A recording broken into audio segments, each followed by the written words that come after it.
Mis amados amigos y hermanos, quiera nuestro amoroso y bondadoso Señor derramar cual refrescante lluvia en medio del árido desierto sus más ricas y siempre deseadas bendiciones sobre todos y cada uno de nosotros.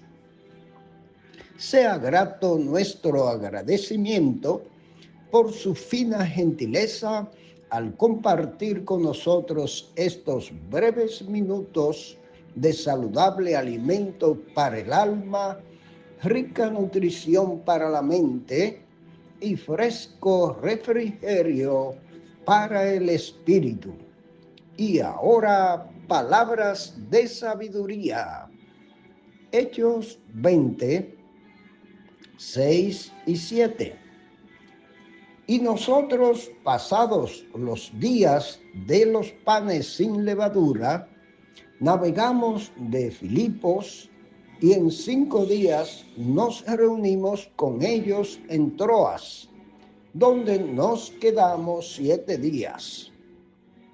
El primer día de la semana, reunidos los discípulos para partir el pan, Pablo les enseñaba, hablando de salir el día siguiente, y alargó el discurso hasta la medianoche.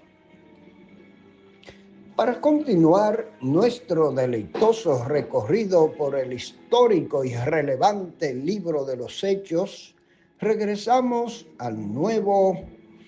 de nuevo con los versos 7 y 6 del capítulo 20, los cuales nos relatan la provechosa parada de Pablo y sus compañeros en la ciudad de Troas.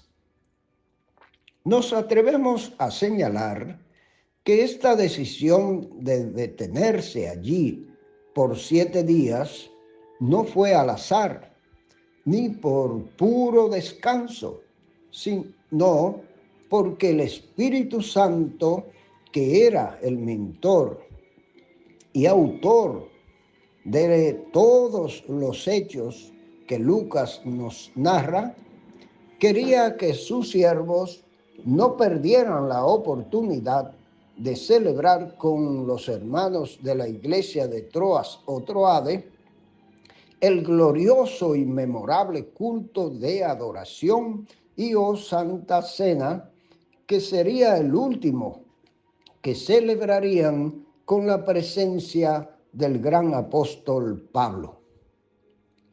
Aunque en nuestra presentación anterior dijimos que sería la última sobre el tema ¿por qué el domingo y no el sábado?, con base en el verso 7, no quisimos privarlos de los reflexivos, sabios y atinados comentarios de don Rubén Vera, por lo que les invitamos a prestar su mayor atención a los minutos que siguen para su mejor edificación. Despidiéndose de la iglesia que había fundado en Asia Menor, llegó a Troas y el primer día de la semana se juntó con los discípulos para partir el pan, es decir, para celebrar la cena del Señor. No podemos estar seguros si esperaron en Troas por la llegada de una nave para continuar el viaje o a fin de poder estar en la reunión con los creyentes de allí. Yo me inclino por esto último. Se quedaron 7 días a fin de tener comunión con ellos. Esto nos lleva a preguntarnos, ¿aprovechamos nosotros toda oportunidad que se nos presenta para reunirnos con los otros creyentes en la adoración? El verso 7 nos hace ver que el sabbat judío había cedido lugar ante el día del Señor, el día de la resurrección.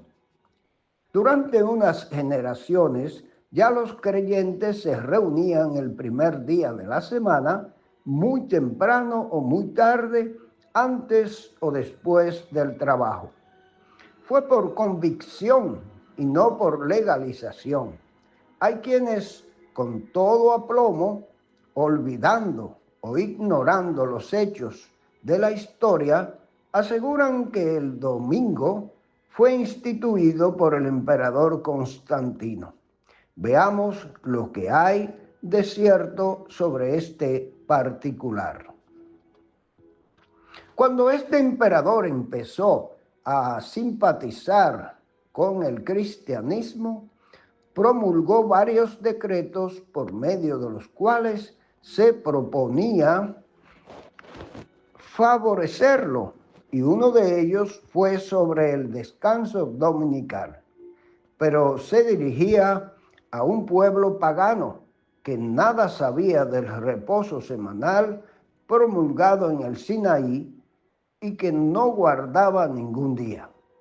Lo único que se propuso Constantino fue hacer más factible la observancia del domingo que desde el primer siglo habían adoptado las iglesias como día de culto.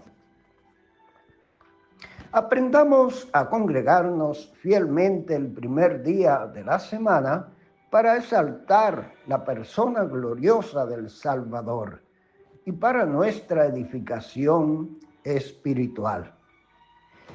El ser negligentes en consagrar el día de reposo para cosas relacionadas con nuestra alma ha llevado a no pocos cristianos a naufragar en su fe.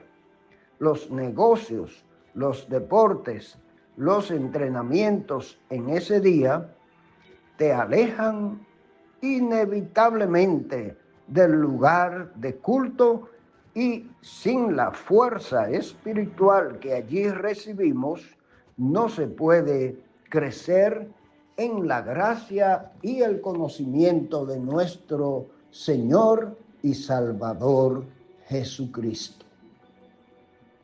Durante algún tiempo, parece que la cena del Señor estuvo unida a una comida comunal, que más tarde fue eliminada por los abusos que se cometían. Tales reuniones no fueron reguladas por el reloj. Hoy día es prácticamente un pecado pasarse de la hora. Fue un culto de conmemoración y adoración, y después había enseñanza. Un buen apetito por la palabra es una señal de salud espiritual. Es algo maravilloso cuando los creyentes espirituales se olvidan del tiempo cuando están reunidos en la presencia del Señor. En aquella reunión del primer día de la semana, al mismo tiempo que celebraban la cena, también se predicaba. El discurso de Pablo fue más largo de lo que las congregaciones modernas estarían dispuestas a soportar, pues a medianoche no había terminado. Ocurrió entonces la caída de Eutico, el cual fue alzado muerto y a quien Pablo lo volvió a la vida. Y lo que más sorprende es que después de esto, Pablo tomó de nuevo la palabra y habló largamente hasta el alba. La predicación era su función, el trabajo para el cual había sido apartado. Enseñaba en Troas como en todas partes, presentaba la verdad con toda claridad. No oscurecía su doctrina envolviéndolas con metáforas floridas. Era el portador de un oráculo divino y no podía usar los métodos de un sofista de profesión. Él veía a su auditorio como Cristo lo vio a él, no como a griego o judío, rico o pobre, sino como a un ser humano culpable y sin esperanza, a quien la salvación tenía que ser ofrecida y quien debía aceptarla. Veía a su alma, su valor y su destino. Los constreñía a aceptar a Cristo y su cruz. Por eso predicaba amonestando a todo hombre y enseñando en toda sabiduría. Que Dios nos dé una legión de Pablos y que nos olvidemos de hacer memoria de nuestro Señor cada primer día de la semana.